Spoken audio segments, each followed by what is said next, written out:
Good morning everyone. इस online classes में आप सभी का स्वागत है। मैं हूं राजेंद्र कुमार। आगे बढ़ते हैं हम डेमोक्रेसी जो हमने शुरू किया था लेसन पॉलिटिकल साइंस का क्लास 10th का, उसका हम पार्ट 2 की तरफ बढ़ते हैं।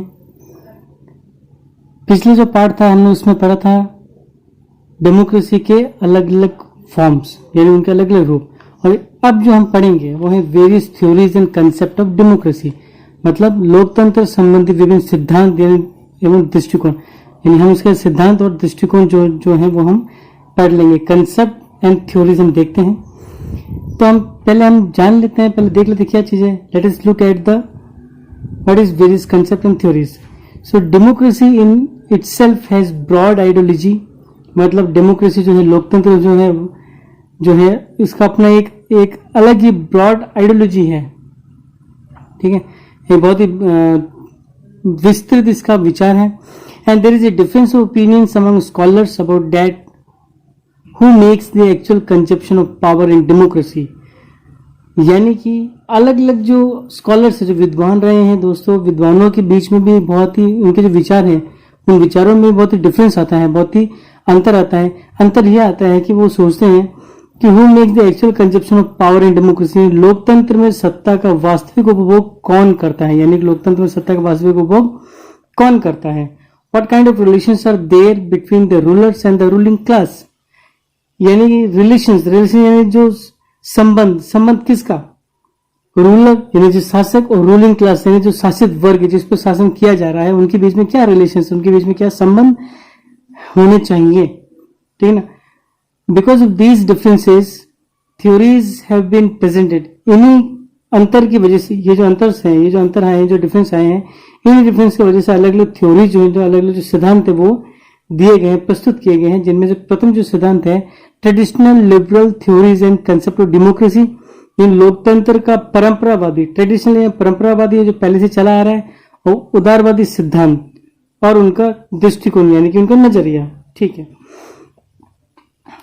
In this theory, the people should control over government, remove the government, and to elect the government. यानी ये जो सिद्धांत है, इस सिद्धांत का मतलब ये होता है कि जनता ही सरकार को क्या करेगी, बनाएगी, यानी जनता ही सरकार का निर्माण करेगी, उन पर नियंत्रण रखेगी और उन्हें पद से हटाया भी जा सकता है। और ये सब कौन हटाएगा, ये सब हटाने वाला कौन होगा, ये सब जनता ही हटाएगी, यानी जनता ही सरकार बनाएगी, उसे नियंत्रण रखेगी और उन्हें पद से हटाएगी। ठीक है। फिर अगर हम आगे बढ़े, let's put one step ahead. It is often called western theory, यानी इसको हम पश्चिमी लोकतंत्र भी कहते हैं, और पॉपुलर थ्योरी ऑफ डेमोक्रेसी या लोकप्रिय लोकतंत्र का सिद्धांत भी इसे कहा जाता है। Okay, so major philosophers who believes in this theory are Hobbes, Locke, Rousseau, Bentham, J.S. Mill, T.H. Green, Abraham Lincoln, the great president of USA, Montesquieu, Jefferson, and Herbert Spencer. Basic beliefs and characteristics of this theory. Person is an intelligent creature. It means a person is a peoples are an intelligent creature and they are capable, they are able to understand their interest. यानी कि जो व्यक्ति क्या है, बुद्धिमान है। व्यक्ति क्या है, बुद्धिमान, हम सब बुद्धिमान है, और हमें हमारा जो हित है वो समझ में आता है, यानी हमें ये मालूम चलता है कि हमारा बुरा किस में है और हमारा अच्छा ही किस में है। ओके, ऑल पर्सन्स इक्वल, जितने भी व्यक्ति हैं वो सब के सब क्या है, समान है, एक है, एक जैसे हैं। Formations of rules should be according to the liberal and democratic constitutionalism. शासन का जो गठन होता है, फॉर्मेशन जो होगा रूल्स का, वो लिबरल यानी उदारवादी होना चाहिए, उदारता पे बेस्ड होना चाहिए, और डेमोक्रेटिक होना चाहिए, लोकतांत्रिक विधानवाद में होना चाहिए। ठीक है ना, यानी संविधान के अनुसार बना हुआ होना चाहिए, जिसमें उदारवाद भी हो। उदार का मतलब होता है, लिबरल का मतलब होता है कि जो विचार है, विचार से फ्लेक्सिबिलिटी हो उसमें। ठीक है ना, एकदम सख्त ना हो। सीमित शासन के सिद्धांत का पालन किया जाना चाहिए, यानी जो शासन होना चाहिए कैसे, सीमित होना चाहिए, बिल्कुल पूरी तरीके से स्ट्रिक्ट जो रूल्स होता है वैसा रूल नहीं होना चाहिए। बिल्कुल ज्यादा ही डिसिप्लिन अगर होता है तो भी समस्या हो जाती है, और कम डिसिप्लिन हो तो भी समस्या होगी। इसलिए रूल कैसा होना चाहिए, सीमित होना चाहिए। फिर government should be govern by public, यानी जो जनता है, ठीक है ना, जनता है, जनता के प्रतिनिधि के द्वारा ही क्या होना चाहिए, शासन होना चाहिए। शासन जो है, शासन किस टाइप का होना चाहिए, जनता के प्रतिनिधि के द्वारा होना चाहिए, यानी जनता के जो प्रतिनिधि है वही क्या करेंगे, शासन करेंगे। Principle of majority should be followed, बहुमत के सिद्धांत का इसमें पालन करना चाहिए हमें, ठीक है ना। बहुमत के सिद्धांत का मतलब होता है कि जो बहुमत वर्ग है, यानी अगर प्रतिनिधि को चुनना है, सरकार चुनना है, तो सरकार बहुमत से चुनी जाए। बहुमत यानी बहुत सारे लोगों के मतों से चुनी जाए, कि नहीं पावरफुल शक्तिशाली लोगों के मत से ना चुन ली जाए। रिस्पॉन्सिबल टुवर्ड पीपल, यानी सरकार भी ऐसी होनी चाहिए जो जनता के प्रति क्या जिम्मेदार भी हो, ऐसी सरकार ना बना दी जाए जो जिम्मेदारी नहीं हो। Should have rights to civil liberties, नागरिक अधिकार उनके पास होना चाहिए। और जो नागरिक अधिकार है, यानी जो फंडामेंटल राइट्स मैं बात कर रहा हूं, वो नागरिक अधिकारों को प्रोटेक्शन भी मिलनी चाहिए, किससे, कोर्ट से मिलनी चाहिए, and must be protected by the courts. दूसरा जो सिद्धांत है दोस्तों, लोकतंत्र का बहुलवादी सिद्धांत एवं दृष्टिकोण, the pluralist theory and concept of democracy. क्या है ये, देखते हैं। Pluralism is a society in which powers are not centered at one place but it is spread across many centers of social life। जो प्लूरलिस्ट यानी जो बहुलवादी सिद्धांत है समाज का, उसके अनुसार क्या हो जाती है, जो पावर है, यानी यहाँ पे जो पावर है वो पावर किसी एक व्यक्ति के हाथ में नहीं है। पावर देखो सबके हाथ में क्या समान रूप से बटी हुई, यानी सभी जो है पावर का, यानी कि शक्ति का समान रूप से सभी शक्ति का क्या करेंगे, ये जो पावर है सबके पास में क्या बराबर बटी हुई है, ठीक है ना। और सभी इस पावर का क्या करेंगे, यानी शक्ति के समान रूप से इस्तेमाल करेंगे।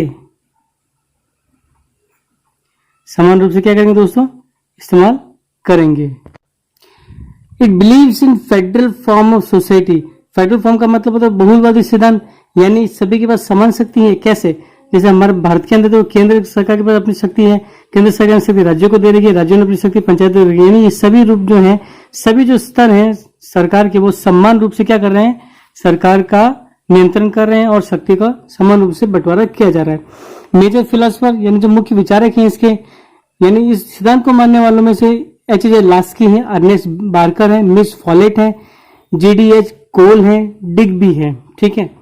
अकॉर्डिंग टू रॉबर्ट प्रिस्थस, ये जो रॉबर्ट प्रिस्थस महाशय हैं, इन महाशय के अनुसार the pluralist theory of democracy is such A socio political system in which many private groups and beneficial groups participate in governance. ये लोकतंत्र का जो बहुलवादी सिद्धांत है, बहुल यानी बहुत सारा, बहुलवादी सिद्धांत है एक ऐसी सामाजिक और राजनीतिक प्रणाली है ये दोस्तों, यानी ऐसे समाज से और राज्य जुड़ी प्रणाली जिसमें राज्य की शक्ति जो होती है, ये राज्य की जो सत्ता है, जो राज्य की जो शक्ति है, उस शक्ति में बहुत से निजी समूह भी होंगे और हित समूह भी होंगे। हित समूह जिनको हम इंटरेस्ट ग्रुप कहते हैं, क्या कहते हैं हमको, इंटरेस्ट ग्रुप कहते हैं, जिनका अपना कोई हित होता है, उस हित के लिए आगे संघर्ष करते रहते हैं, वे सब अपनी भागीदारी इसमें क्या करेंगे, निभाएंगे, यानी वो सब क्या करेंगे, गवर्नेंस में पार्टिसिपेशन अपना करेंगे, ठीक है। तीसरी जो थ्योरी आती है दोस्तों वो होती है elitist theory and the concept of democracy.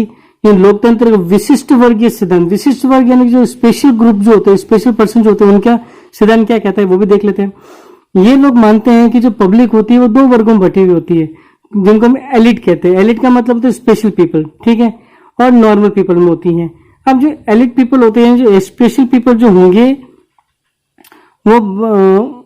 वो जो है बुद्धिमान होंगे, ठीक है ना, बुद्धिमान होंगे, जिनमें नेतृत्व की क्षमता होगी और बहुत ही अच्छे वक्ता भी होंगे।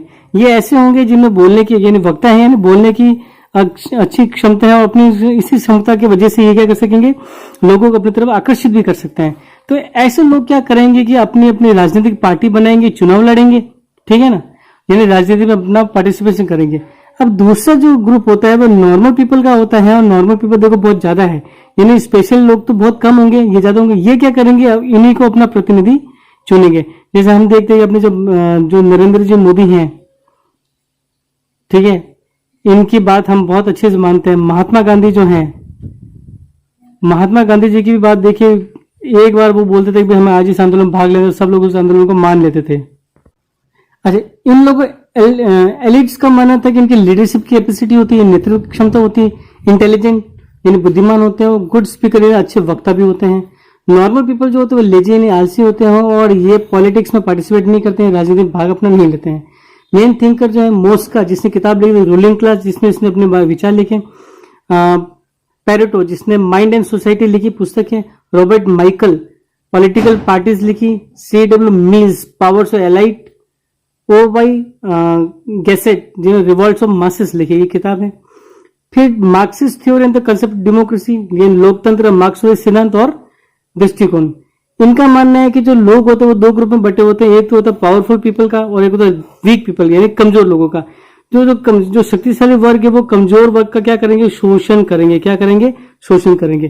कार्ल मार्क्स के अकॉर्डिंग सोसाइटी, समाज पावरफुल वीक में बटा, मैंने बता ही दिया, शोषण करेंगे। लेकिन एक समय ऐसा भी आएगा कि जो कमजोर वर्ग होगा वो ताकतवर वर्ग को हराएंगे और शासन करेंगे।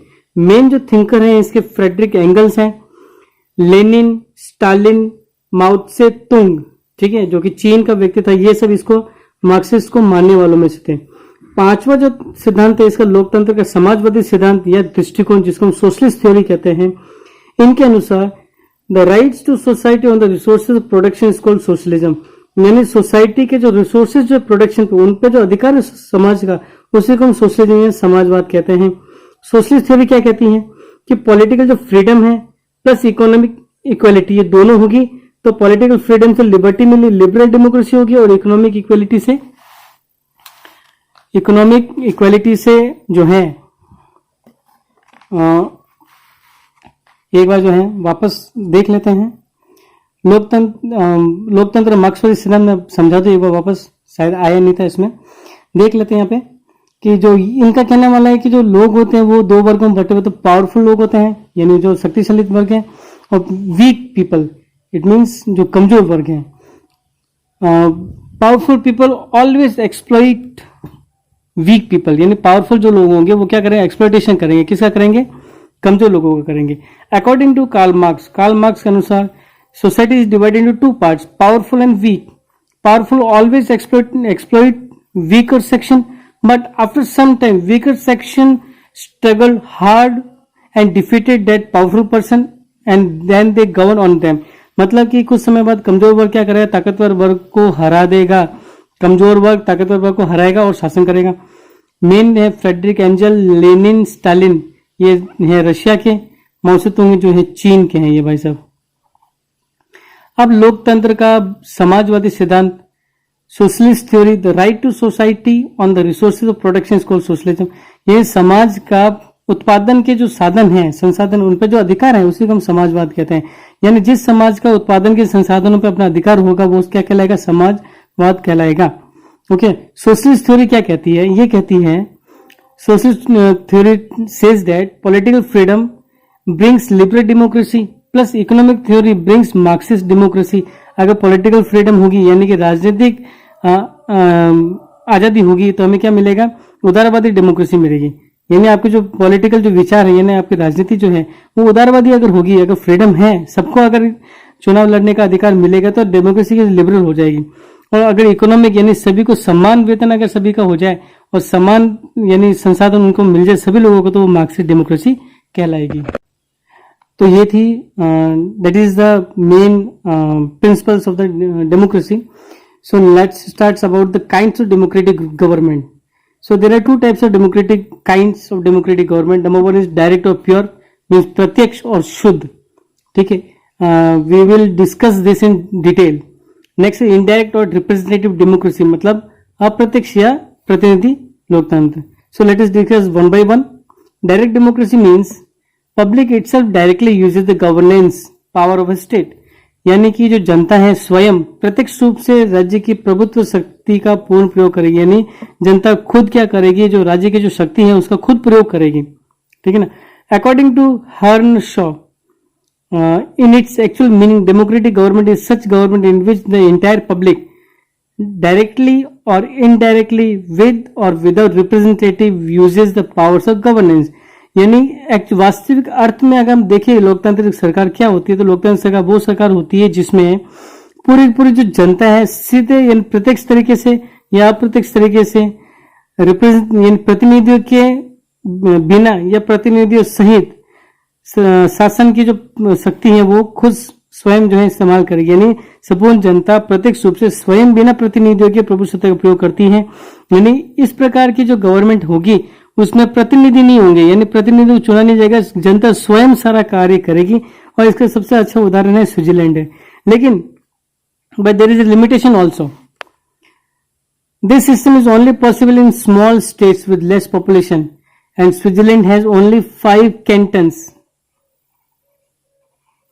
Okay, so that's why this type of system is direct or pure democracy followed in the Switzerland only.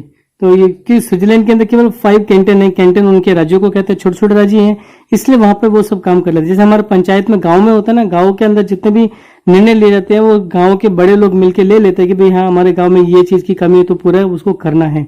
ठीक है, let's look at the indirect और रिप्रेजेंटेटिव डेमोक्रेसी, अप्रत्यक्ष तथा प्रतिनिधि लोकतंत्र। अब in this type of government, public elect representatives, these are representatives, and this system often followed by all states. Okay, यानी इसमें क्या होता है, जो जनता होगी वो अपने प्रतिनिधि को क्या करेगी, चुनेगी। और ये जो सिस्टम है ना, ये जो सिस्टम है यानी लोकतांत्रिक राज्यों में अप्रत्यक्ष लोकतंत्र ही पाए जाते हैं। सभी लोकतांत्रिक राज्य होंगे वहां पे अप्रत्यक्ष ही पाए जाते। भारत जैसे देश के अंदर भी अप्रत्यक्ष लोकतंत्र पाए जाते हैं।